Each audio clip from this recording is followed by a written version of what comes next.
not to be panicked. Minister in charge of Home, Civil Defence and Home Guards Department, Comingone, Ymbon, said the rule for the recruitment into the Civil Defence and Home Guards has to be amended.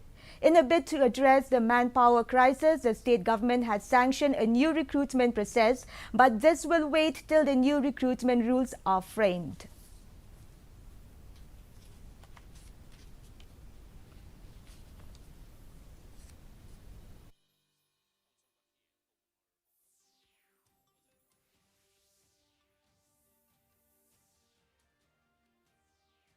This time also, we already get a sanction to do the new recruitment process.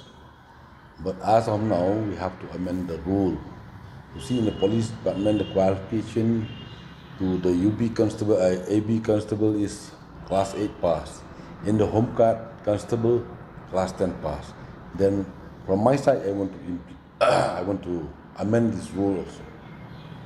When we planning to go the new process for this recruitment, we have so many rules as per the guideline of the government. Even the police also the same guideline. Even the Home Guard and Civil Defence also is the same guideline.